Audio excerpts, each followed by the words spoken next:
Então abra lá a sua Bíblia, lá em Jó. Vamos terminar a mensagem da semana passada, que era Dia dos Pais. E aí eu comecei uma mensagem aqui e vou terminar ela hoje. Gente, comecei essa mensagem aqui semana passada. Pais que intercedem pelos seus filhos. E trouxe aqui o texto de Jó, capítulo 1, versículo de 1 a 5. Então, para você relembrar aqui, né, o texto, eu não vou mais reler ele para a gente ganhar tempo, mas eu vou dar uma revisada aqui, versículo por versículo, como que o autor do livro de Jó ele vai apresentando, ele vai montando o cenário, como que ele vai apresentando o personagem de Jó e alguns componentes, alguns elementos importantes da vida de Jó. Então, tudo isso a gente trabalhou semana passada, tá? Mas só para você relembrar, ó, como ele vai contar a história de um homem.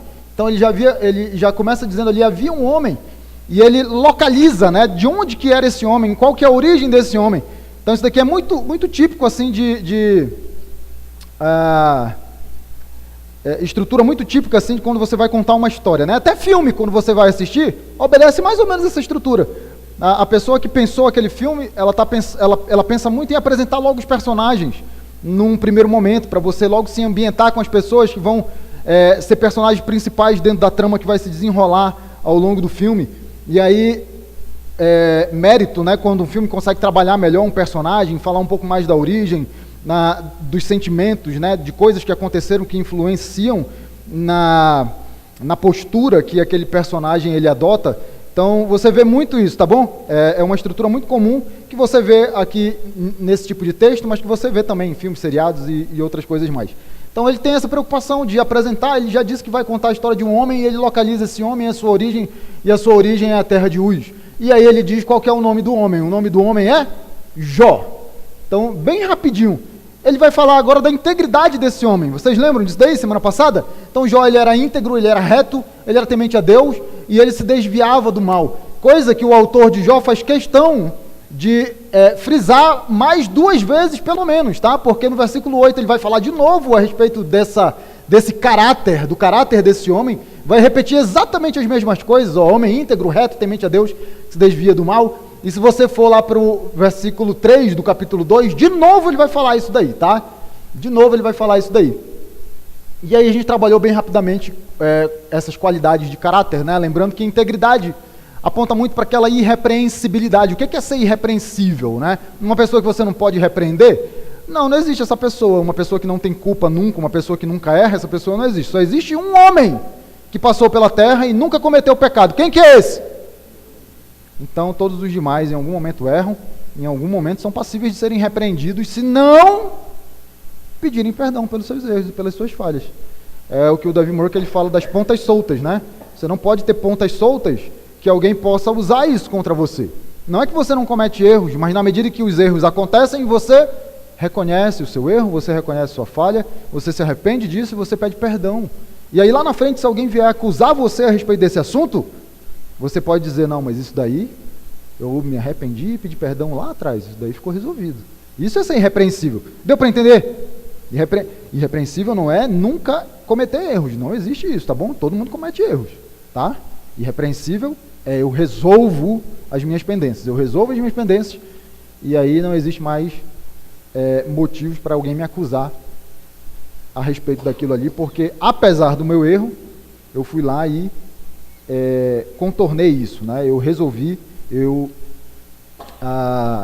busquei uma solução para esse problema. Reto. Então, um homem que tem uma vida, um estilo de vida, uma prática de vida que é coerente com o padrão moral de Deus. O padrão moral de Deus está na sua palavra, né? Está na Bíblia. Onde é que está o padrão moral de Deus, gente? O padrão moral de Deus está dentro desse livro aqui, ó. Você quer viver de acordo com o padrão moral de Deus? Você precisa conhecer isso aqui. Não tem outro jeito. Como é que você vai obedecer aquilo que você não conhece? Né? Então, Jó era um homem reto no sentido de que ele procurava viver em harmonia de acordo com o padrão moral de Deus, de acordo com a vontade, com a palavra de Deus, tá? Ele era temente a Deus. Gente, temor do Senhor é um conceito bem abrangente na Bíblia, né? Se você estudar Provérbios, você vai ver como aparece esse termo, temor do Senhor, temor do Senhor, temor do Senhor. Mas assim, de forma bem geral, temer a Deus aponta para uma reverência e para um amor em um relacionamento profundo com Deus. Significa andar com Deus, né? Tem intimidade, tem um relacionamento profundo, significa, é mais ou menos aquela experiência que, quando você tem um pai presente, né, você vive então essa experiência com o seu pai. Ao mesmo tempo que você tem amor e carinho pelo seu pai, você tem liberdade, você aborda o seu pai para conversar com ele determinados assuntos, você tem aquele momento de brincadeira, né? Então, tem brincadeiras, por exemplo, meu filho é pequenininho, né? Até o mais velho ele é uma pluma, né, rapaz? Bem levinho. Então, às vezes eu deito ali e deixo ele tripudiar mesmo, deixo ele brinca, ele pula em cima de mim, a mãe nem gosta muito, né? Não faz isso, filho, vai machucar o papai tá meio velho, já acabado, não faz isso não. Aí eu fico olhando assim, rapaz, mas perdi mesmo a moral mesmo, né? Mas eu deixo meu filho brincar. Ele entende na cabeça dele que ele tem essa liberdade de brincar, de se divertir, né? Mas quando eu falo para ele assim, chega! Aí ele também entende que, né, é mais ou menos assim, ó. Aí ele entende que, opa, chegou a hora de parar. Então é reverência. É uma liberdade que eu entendo que ela tem determinados limites. E na hora que o papai fala assim, existe tempo para todas as coisas, filho. Existe o tempo de brincar e agora existe o tempo de fazer as coisas com seriedade, com foco, com concentração. Agora é hora de fazer as coisas com foco, concentração, com seriedade. É hora de deixar a brincadeira de lado. E aí, essa mistura, então, né, de amor, um amor que aponta para uma acessibilidade, né, esse Deus que se fez acessível a nós, um Deus transcendente. Gente, a gente não consegue conceber Deus na nossa cabeça. Um Deus que está fora do tempo. O que é isso? Você não consegue nem conceber isso na sua cabeça. E esse Deus transcendente, ele se faz imanente, né? Ele se torna acessível. Ele é um Deus que se relaciona conosco, ele é um Deus que se importa com a nossa caminhada, se importa com a nossa vida. Olha só que beleza, né? Então, um Deus que você tem acesso, um Deus que você tem amor, mas um Deus que você respeita também. Que você olha para os seus valores morais, que você olha para o seu padrão, e você sabe que você tem um jeito que Deus estabeleceu para que você conduza a sua vida. Que no final das contas não é ruim, é bom. Né? É um estilo de vida que traz para você mais segurança, mais tranquilidade, um estilo de vida que traz para você mais paz. Basta entender isso e, né, buscar e cuidar para viver desse jeito. Né? Então, uma vida reta, uma vida de temor ao Senhor, uma vida onde eu ando com Deus. E aí o contrário de tudo isso, né? Ora, se ele procura praticar de forma coerente o padrão moral de Deus, então ele tem que se desviar do mal. É aquela famosa via de mão dupla, né? À medida que eu deixo a conduta, à medida que eu abandono o padrão pecaminoso, eu adoto no lugar do padrão pecaminoso o padrão estabelecido pela palavra de Deus, tá bom? Então não basta deixar de fazer o que é errado, preciso fazer o que é certo no lugar daquilo que é errado, tá? Então vou passar aqui porque é bem rapidinho isso, mas eu quero que você abra a sua Bíblia em Jó, capítulo 1, deixa eu ver se eu acho aqui também.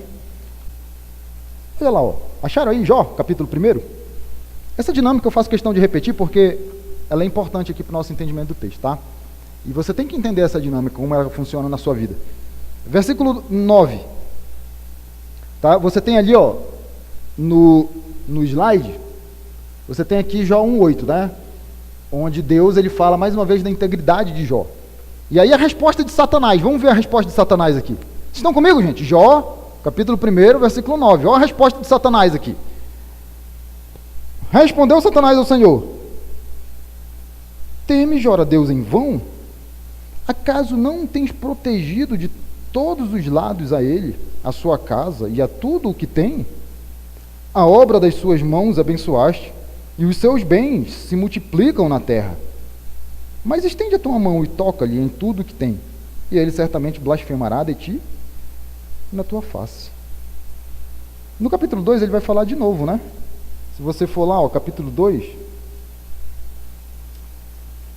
de novo, quando Deus ele fala dessa integridade, desse caráter de Jó, se você for no versículo 4, Satanás vai responder isso daqui, ó. Respondeu Satanás ao Senhor: pele por pele, tudo que o homem tem dará pela sua vida, mas estende a tua mão e toca-lhe nos ossos e na carne, e ele certamente blasfemará de ti na tua face. E o Senhor permite então, né? O Senhor Deus permite então que Satanás faça isso com Jó. Gente, essa dinâmica é assim, ó. Na verdade, Satanás ele não está fazendo uma acusação contra o caráter de Jó, tá bom? Porque Satanás ele diz assim, se você tocar em Jó, na sua vida, no seu patrimônio, na sua família, ele vai espanar e ele vai blasfemar. Quando você lê esse texto, vocês estão comigo, gente? Quando você lê esse texto, você tem a sensação de que Satanás está atacando a integridade de Jó. Mas quando você lê a resposta de Satanás, você percebe que, na verdade, ele está atacando o caráter e a integridade de Deus. Porque o que ele diz para Deus? Você protege o cara, você abençoa, você dá para ele riquezas, você não deixa nada de ruim acontecer na vida dele, você suborna os seus súditos. Eles não são fiéis a você por causa de você, mas por causa dos favores. Satanás está fazendo uma acusação contra Deus. Interessante isso daí, né? E Deus aceita o desafio. Você quer ver como ele me adora e não aquilo que ele tem? Pode tirar tudo. Pode tirar tudo da vida dele. Tira os filhos, tira todo o patrimônio. E vocês conhecem a história, né? Foi chegando um servo de cada vez. Todos os camelos foram roubados. Todos os bezerros... caiu um raio, matou todo mundo, virou tudo churrasco. Todas as ovelhas... E veio um forte vento e a casa desabou sobre todos os teus filhos. E Satanás ele continua fazendo acusação porque isso não corrompe o caráter de Jó. E ele acusa Deus de novo. Você não deixa tocar nele, pele por pele. Eu duvido se na hora que eu tocar na carne dele ele não vai blasfemar. Então Satanás continua acusando Deus, não continua? Ele não é fiel a você. Ele não quer perder os favores que você concede a ele. E Deus aceita o desafio. Você vai lá. Só não pode matar. Você conhece a história, né? Jó ficou com úlceras, com feridas da sola do pé até o cocoroto da cabeça, né? Sabe o que é mais impressionante? E qual que é a dinâmica que você tem que entender?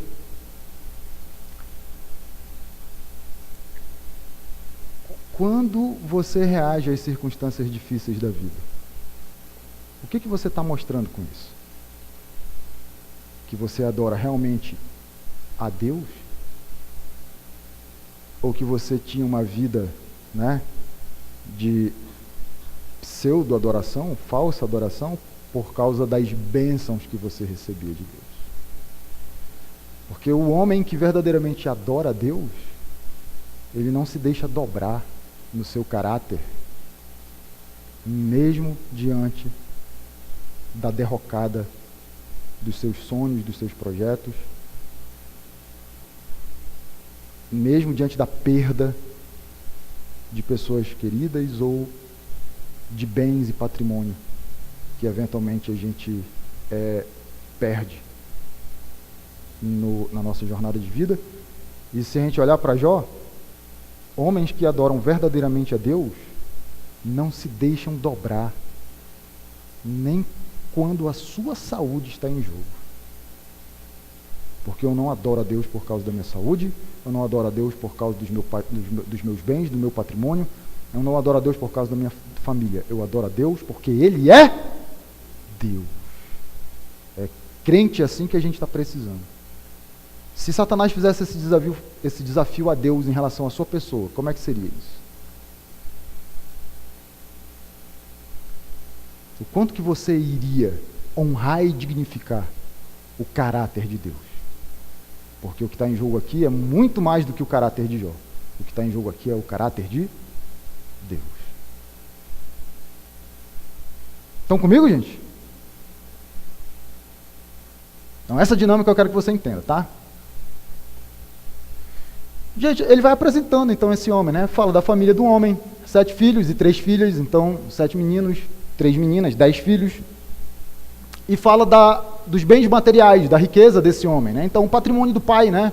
Patrimônio pensando na família, o patrimônio pensando na riqueza, nos bens materiais. Ele era um homem muito rico, tá? 7.000 ovelhas, 3.000 camelos, 500 juntas de bois, 500 jumentas, e um número muito grande, um número abundante, né, de pessoas que serviam a Jó, que estavam debaixo ali da sua liderança.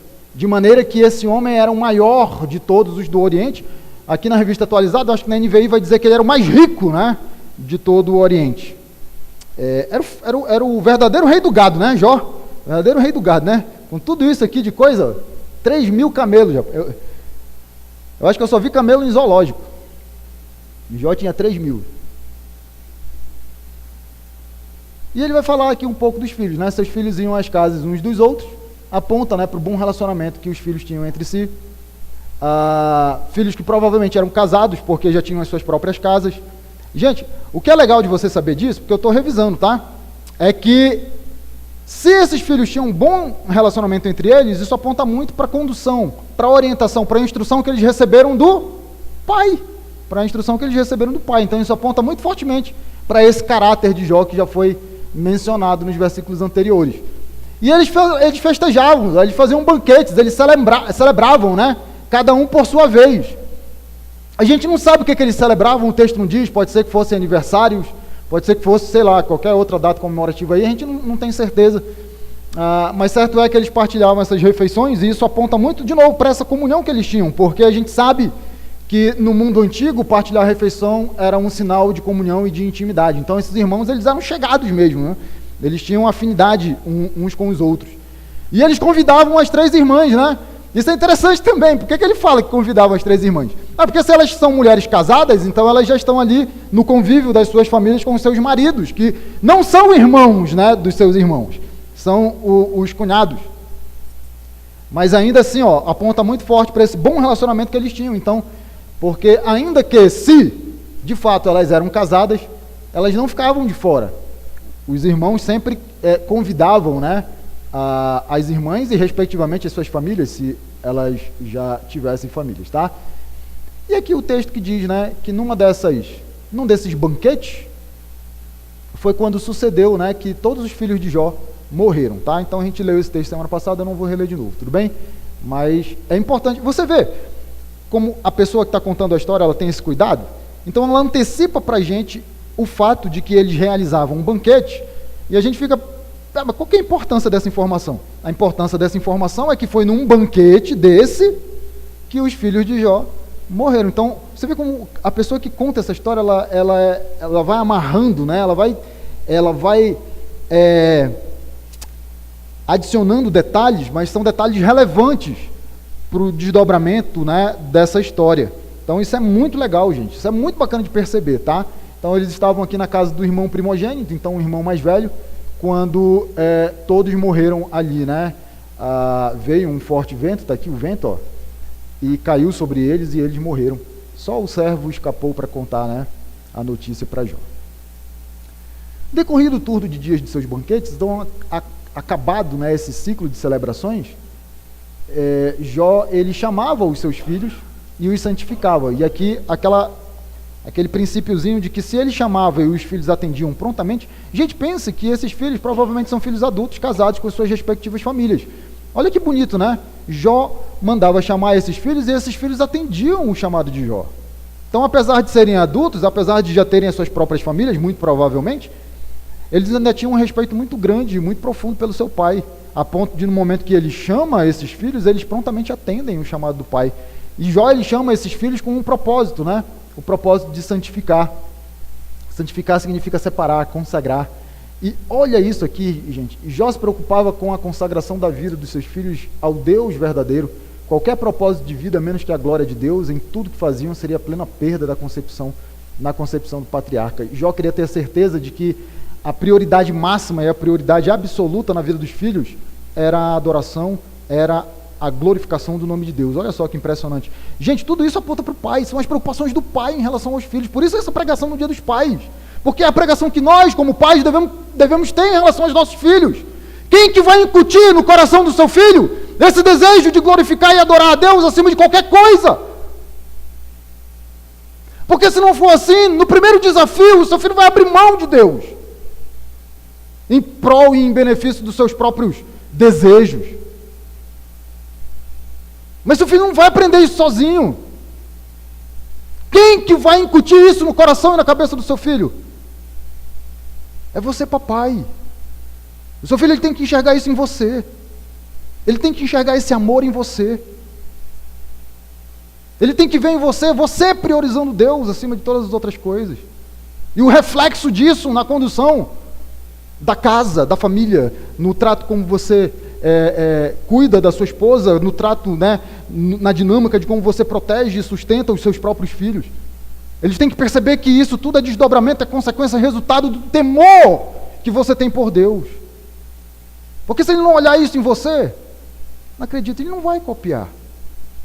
Ele não tem referência. Se você não faz, de onde que ele vai tirar isso?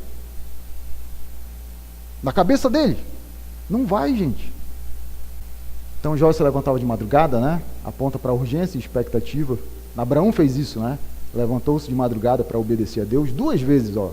Em Gênesis 21 e em Gênesis 22 fala que Abraão levanta-se de madrugada para fazer o que Deus tinha ordenado.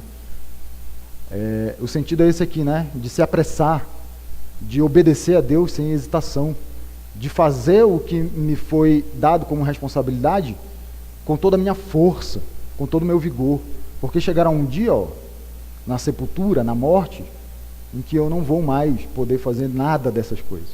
A hora é agora, gente. A hora, papai, de você influenciar o seu filho é agora. Não é amanhã, não, era ontem. E ele ofereceu holocaustos, segundo o número de todos eles, né? Então o holocausto é uma oferta totalmente queimada, a gente sabe disso daqui, tá? Conceito muito conhecido no meio cristão, tá bom? Um preço alto. Olha, eu não corrigi aqui, ó. Um preço alto a pagar, mesmo para um ricaço, mas que Jó fazia com alegria e desprendimento. Ele oferecia, gente, para cada um dos seus filhos, ó, segundo o número de todos eles. Então eram 10 bezerros, né? Eram 10 animais. Então, gente, quantos princípios aqui? Porque você está disposto a sacrificar os seus recursos para ensinar o seu filho no caminho do Senhor? Porque eu não tenho dúvida que nós, né, no tempo em que nós vivemos,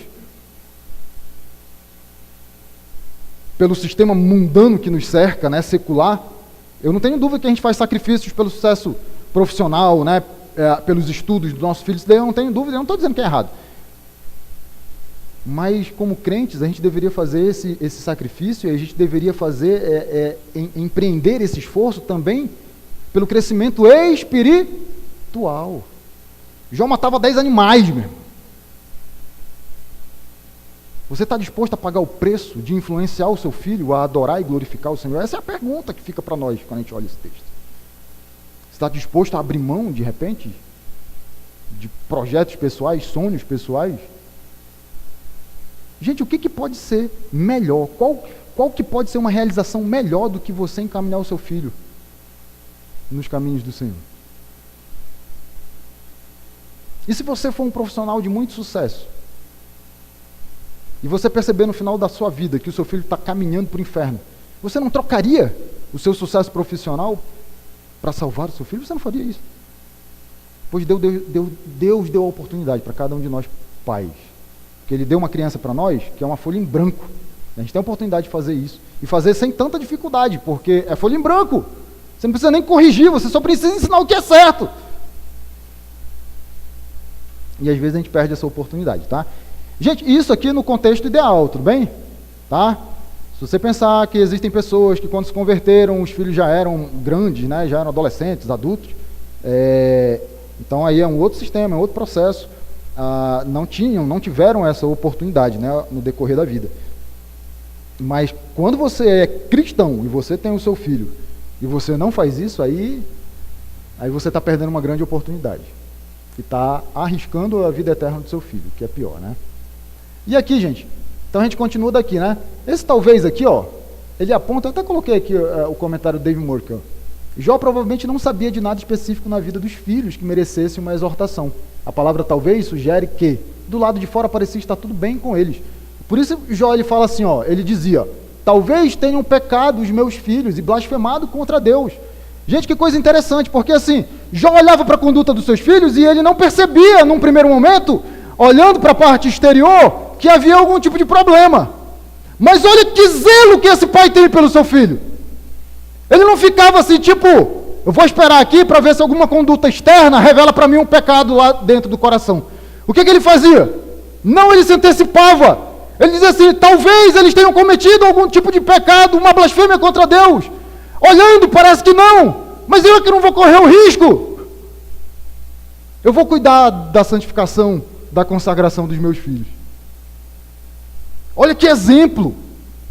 Gente, tudo isso com base no caráter que o autor fez questão de descrever para a gente que Jó tinha.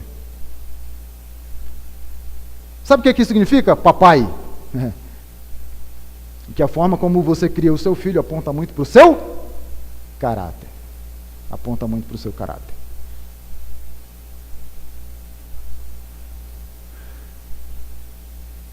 E Jó, ele estava interessado numa questão central aqui, ó. Talvez tenham pecado os meus filhos e blasfemado contra Deus em seu coração. Já não estava preocupado só com a conduta externa. Ele não estava preocupado com um comportamento tão somente. Ele estava preocupado lá com a cabine de controle. Era isso que Jó queria ganhar dos seus filhos. Vocês estão comigo, papais? Vocês estão comigo? Esse é o alvo de todo pai. O coração dos filhos. É isso que você tem que ganhar. É com isso que você tem que estar preocupado.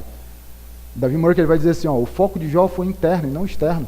Não foi uma preocupação com meras aparências, comportamento ou religiosidade. 1 Samuel 16, 7b. Deus não vê como o homem vê. O homem vê o exterior, mas Deus vê o coração.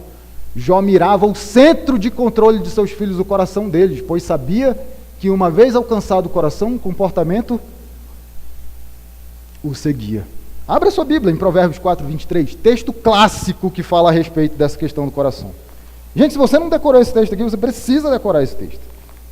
Texto básico, né, basilar, que fala a respeito dessa questão do coração. Provérbios 4, 23, diz assim, ó, sobre tudo o que se deve guardar, guarda o teu coração. Por quê? Ele responde, porque dele procedem as saídas da vida. Toda a sua vida depende daquilo que está aqui dentro. Os seus desejos, as suas aspirações, aquilo no que você encontra satisfação. Inclusive as mentiras, né? As mentiras, elas são colocadas aqui. Só que se você coloca a mentira dentro do seu coração, o que vai conduzir a sua vida? Mentiras. Daí porque você tem que avaliar tudo à luz da palavra de... Gente, onde é que está a verdade? Ora, então você tem que colocar a verdade no seu coração. E na hora que as mentiras chegarem, você vai avaliar essas coisas com base na verdade. É assim que funciona. Isso exige de mim esforço, né? Comprometimento. Exige de mim dedicação. Volte um pouquinho aí para Salmo. Vai lá para o Salmo 119. Outro texto clássico que fala dessa questão do coração. Salmo 119, versículo 11. Acharam aí Salmo 119? 119, 11. Gente, você tem que saber esse texto. No mínimo, você tem que saber onde está o endereço desse negócio aqui. Diz assim, ó. Escondi a tua palavra no meu... Aonde que você esconde a palavra de Deus? No... Por quê, gente? Por que é no coração? Porque aqui é a sala de controle. Aqui é a sala de controle. É aqui que a palavra de Deus tem que estar. Ele diz mais, né? Qual que é o objetivo de esconder a palavra no coração? Para eu não pecar? Pronto, tá aí o segredo. O salmista aqui conseguiu sintetizar quase a Bíblia inteira em 2 linhas. É isso. A vida cristã é isso aqui. Guardar a palavra no coração, porque aqui é a sala de controle. Esse é o segredo para não pecar. Esse é o segredo para ter uma vida santa, para ter uma vida reta, para se desviar do caminho do mal. Esse é o segredo. Mas faça uma avaliação na sua cabeça. Quem que lê a Bíblia aqui todo dia? Não levanta o braço, não. Só responda aí no... porque senão, né? Aí alguém levanta e não lê. Já vai estar contando mais uma mentira. Faça a avaliação de como que é o seu relacionamento com Deus, como é que é a sua vida de devoção a Deus. Você anda de fato com Deus? Como é que é a sua vida de oração?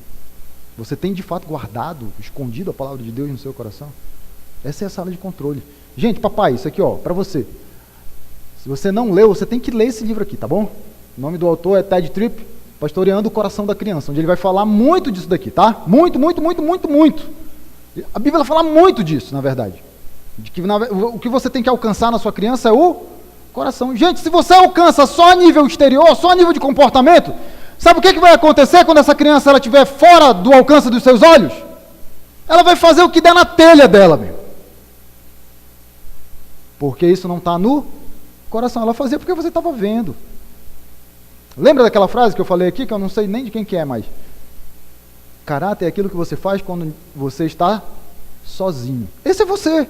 Quando você não precisa fingir para ninguém, quando você não precisa maquiar, quando você não precisa disfarçar. Você quer saber quem você é? Preste atenção no que você faz quando você está só. Esse é você. Esse é você.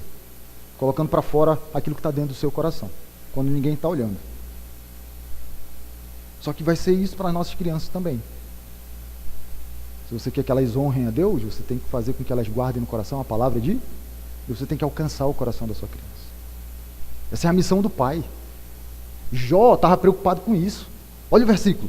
Talvez tenham pecado os meus filhos e blasfemado contra Deus em seu... Agora ele estava preocupado com o coração dos seus filhos. Que lição, hein? Que lição.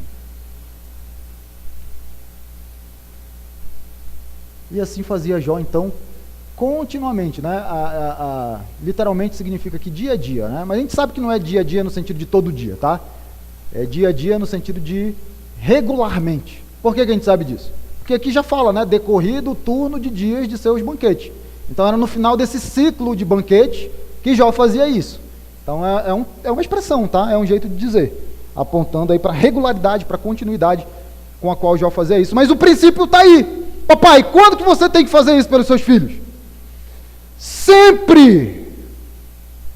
Sempre! Os filhos de Jó já eram adultos, provavelmente, casados, cada um com as suas famílias e com as suas respectivas casas. E Jó, preocupado em alcançar o coração dos filhos, o que ele fazia? Venham cá. Pode ser que vocês tenham pecado e tenham blasfemado contra Deus em seus corações. E Jó fazia isso regularmente. Papai, você tem intercedido, você tem pastoreado o seu filho de forma intercessória, regularmente, continuamente. E aí não importa qual que é a idade do seu filho. Você pode ter filho adulto. Você está intercedendo continuamente e regularmente pelos seus filhos. Pode ser que eles estejam pecando e blasfemando contra Deus no seu coração.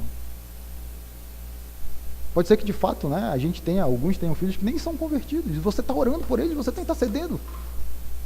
Você está apresentando a vida dos seus filhos diante de Deus para que ele alcance o coração dessas pessoas e converta o coração dessas pessoas.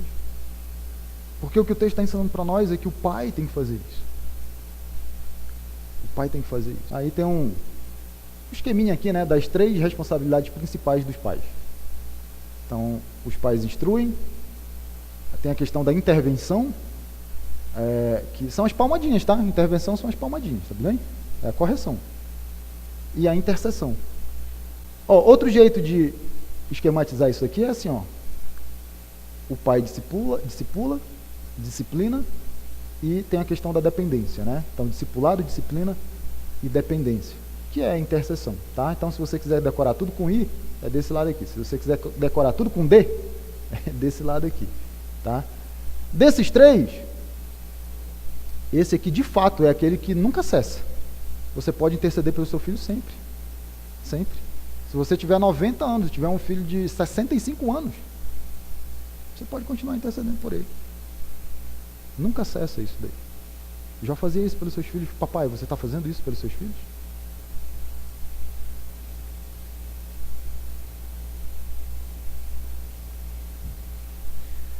Quanto a mim, né, 1 Samuel 12:23, longe de mim que eu peque contra o Senhor.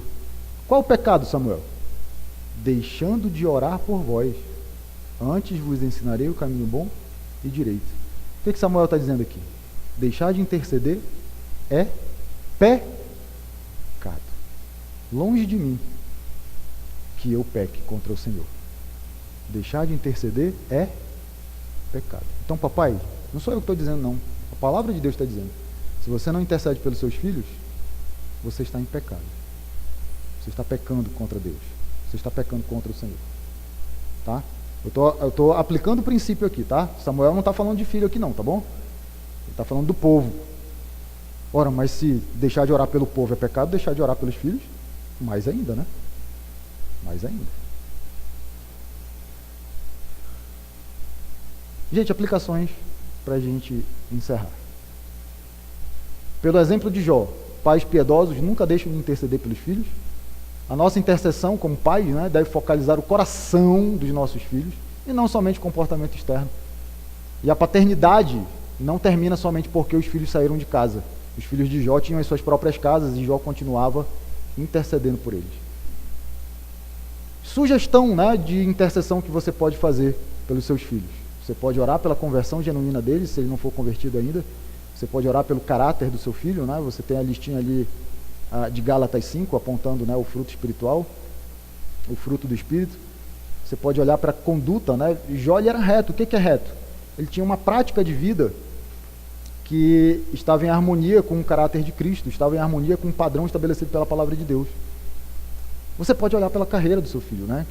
Que eles glorifiquem a Deus por meio da sua vocação, da sua profissão. E orar pelo casamento. Gente, a gente ora pelo casamento dos nossos filhos. Meu filho mais velho tem 5 anos de idade. E eu não só oro, como eu já estou até sondando, né, possibilidades aí. Eu já, meu irmão, eu não perco tempo não. Rapaz. Mas se eu achar assim mais ou menos da mesma idade, gente, isso é maravilhoso, porque se eu achar assim mais ou menos da mesma idade, eu tenho a oportunidade de influenciar a vida da futura esposa do meu filho. Você acha que eu não estou pensando nisso? Você acha que eu não estou pensando? De começar a pegar ali e começar a ensinar desde criancinha como é que tem que ser uma mulher segundo a palavra de Deus, qual que é o caráter de uma mulher segundo a palavra de Deus, como é que é uma esposa segundo a palavra de Deus, como é que é uma esposa que glorifica a Deus no seu casamento. Ora, porque se eu consigo ensinar isso para uma menina que está ali na faixa etária do meu filho, né? Olha que maravilha! Aí eu só depois, né? Aí vem os esquemas, né? Você já viu a fulana? E aí do outro lado também, né? Você já viu o rapazinho ali? O rapazinho ali que ele está sendo criado para ser homem. Para ser homem. Gente, eu vou falar um negócio aqui com toda a sinceridade do meu coração. Porque não raras vezes a gente escuta um negócio assim: ah, pastor, mas é criança. É criança. Eu sei que é criança, é por isso que ele tem pai, para ele deixar de ser criança. Se você não ensinar o seu filho, ele vai ser essa criança pro resto da vida. Você tem que ensinar o seu filho a ser homem, droga. Ai, mas ele é muito pequeno. Eu sei que ele é pequeno, por isso que Deus me colocou na vida dele.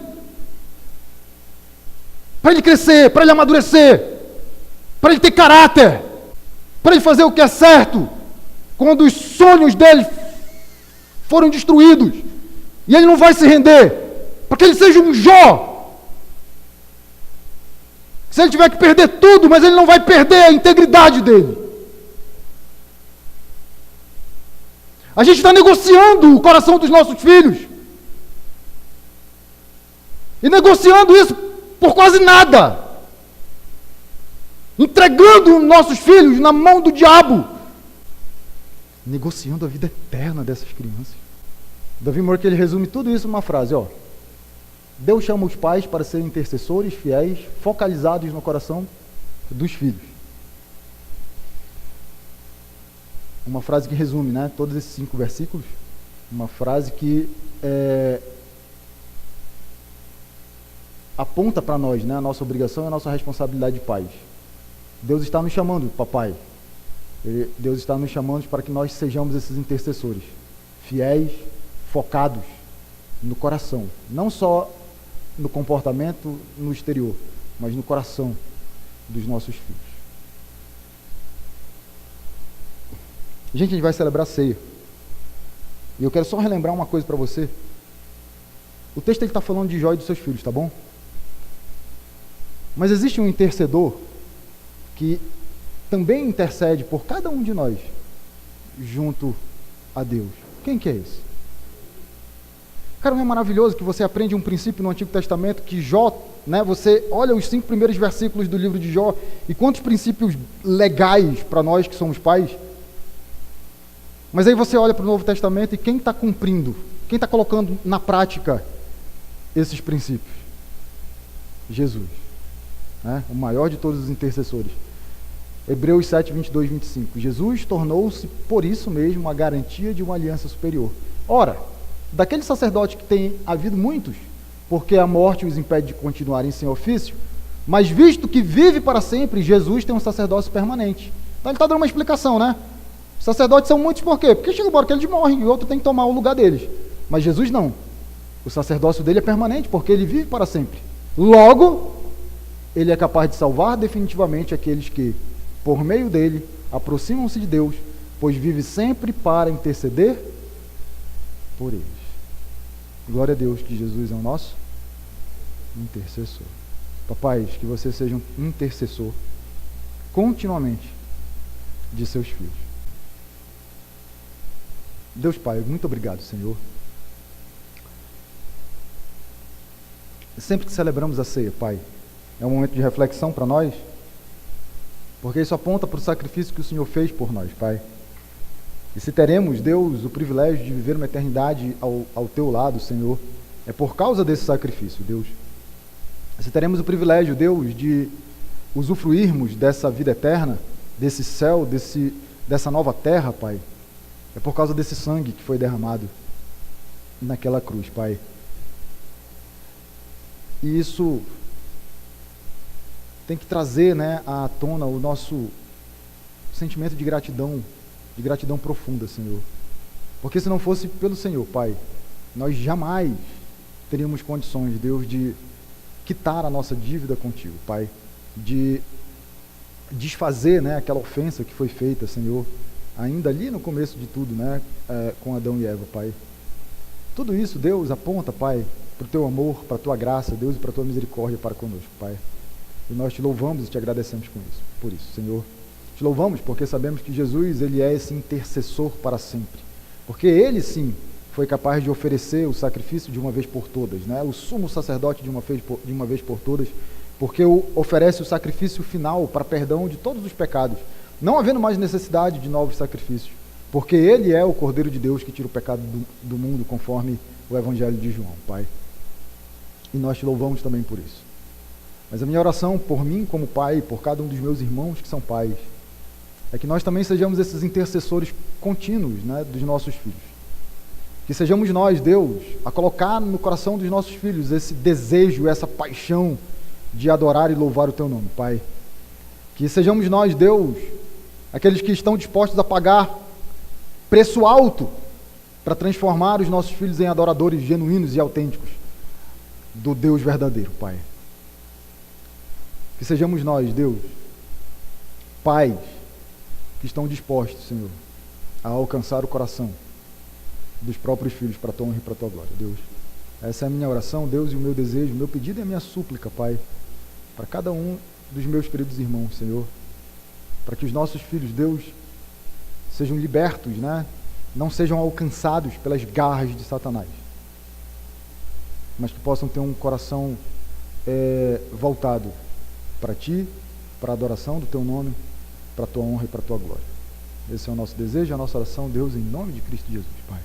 Amém, Senhor. Que a graça do nosso Senhor Jesus Cristo, o amor de Deus e a comunhão do Espírito Santo seja com cada um de nós. Amém.